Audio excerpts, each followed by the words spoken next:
ঔষধি গুণ সম্পূর্ণ বরবটি পাতার ভর্তা অসাধারণ স্বাদের হয়। কেউ কি কখনো খেয়েছেন? না খেয়ে থাকলে আজকের এই রেসিপিটি আপনার জন্য। আসসালামু আলাইকুম। আমি বরিশাল থেকে বলছি। দূরে কাছে যে যেখান থেকে আমার আজকের ভিডিওটি দেখছেন, আশা করছি সবাই ভালো আছেন।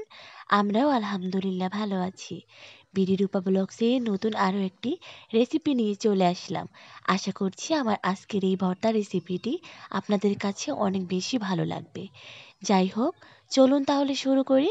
এখানে আমি কিন্তু বরবটি গাছ থেকে একদম টাটকা পাতাগুলো ছিঁড়ে নিচ্ছি। এখানে আমি কিন্তু একদম নরম দেখে তারপরে পাতাগুলো ছিঁড়ে নিয়েছি।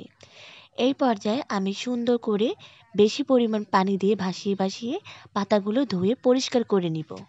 এখন চুলাতে আমি একটা কড়াইতে পরিমাণ মতন তেল দিয়েছি। এখানে আমি সয়াবিন তেল দিয়েছি। আপনারা চাইলে সরিষার তেলও দিতে পারেন। এখন এই পর্যায়ে আমি দিয়েছি কয়েকটা শুকনো মরিচ। শুকনো মরিচগুলো খুব সুন্দর করে একটু ভেজে নিব। শুকনো মরিচ ভাজা হয়ে যাওয়ার পরে ওই একই তেলে আমি দিয়েছি বেশ অনেক কয়টা কোয়া রসুন। এখন এই পর্যায়ে আমি তেলের ভিতরে খুব সুন্দর করে রসুন ভালো করে ভেজে নিব। ভাজা হয়ে যাওয়ার পরে দিয়েছি এক মুঠ পরিমাণে পেঁয়াজ কুচি। তারপর দিয়েছি চিংড়ি মাছ। এখানে চিংড়ি মাছ না দিলেও দিতে পারেন, কিন্তু আমার কাছে মনে হয় প্রত্যেকটা ভর্তাতে কিন্তু চিংড়ি মাছ দিলে এর স্বাদ দ্বিগুণ হয়ে যায়। যাই হোক, আমি এখন এই পর্যায়ে দিয়েছি পরিমাণ মতো লবণ। এখন এই পর্যায়ে খুব সুন্দর করে পেঁয়াজ আর রসুন চিংড়ি মাছ খুব সুন্দর করে ভেজে নিব। ভাজা হয়ে যাওয়ার পরে ওই একই তেলে আমি কিন্তু দিয়ে দিয়েছি কুচানো বরবটির পাতা। এখন এই পর্যায়ে দিয়েছি পাতা অনুযায়ী আমি স্বাদ মতন লবণ দিয়েছি। খুব সুন্দর করে নাড়িয়ে চাড়িয়ে লবণ মিশানো হয়ে যাওয়ার পরে ঢাকনা দিয়ে ঢেকে দেব সিদ্ধ হওয়ার জন্য। সিদ্ধ হয়ে যাওয়ার পরে আমি নামিয়ে ফেলব। এখন এই পর্যায়ে আমার পাতা কিন্তু সিদ্ধ হয়ে গিয়েছে। আমার প্রত্যেকটা উপকরণ খুব সুন্দর করে ভাজা হয়ে গিয়েছে। যাই হোক, এখন প্রত্যেকটা উপকরণ আমি শিলপাটাতে বেটে নেব। শিলপাটাতে বাটলে হয় কি যে ভর্তাটা কেমন যেন অন্য রকমের স্বাদের হয়ে যায়। তো একটা উপকরণ আমি খুব সুন্দর করে বেটে নিব।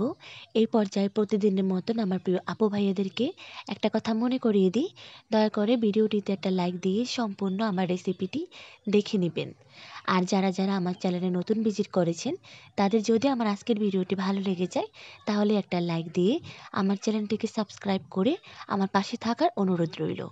এই পর্যায়ে আমার ভর্তার প্রত্যেকটা উপকরণ বাটা হয়ে গিয়েছে। এখন আমি কিন্তু পরিমাণ মতন সরিষার তেল দিয়ে খুব সুন্দর করে মেখে নিয়েছি। মাখা হয়ে যাওয়ার পরে এই পর্যায়ে দেখেন কতটা লোভনীয় হয়েছে। ঔষধি গুণ সম্পন্ন এই বরবটি গাছের পাতার ভর্তাটা যে এত স্বাদের হয়, না খেলে বুঝতে পারবেন না। যাই হোক, এই পর্যায়ে আমি কিন্তু একটুখানি ধনিয়া পাতা কুচি আর অল্প একটু পরিমাণে পেঁয়াজ কুচি দিয়ে ভর্তা খুব সুন্দর করে মেখে নেব। এতে করে এই ভর্তাটার স্বাদ আরও দ্বিগুণ হয়ে যাবে। আমার কাছে ভর্তাতে কাঁচা পেঁয়াজ অনেক পছন্দ। যাই হোক, এখন এই পর্যায়ে বরবটি গাছের পাতার ভর্তা কিন্তু আমার একদম হয়ে গিয়েছে। দেখতে কতটা লোভনীয় লাগছে তাই না? খেতেও কিন্তু ততটাই মজা হয়েছে। আজ এই পর্যন্ত। সবাই ভালো থাকবেন, সুস্থ থাকবেন। আল্লাহ হাফেজ। আসসালামু আলাইকুম।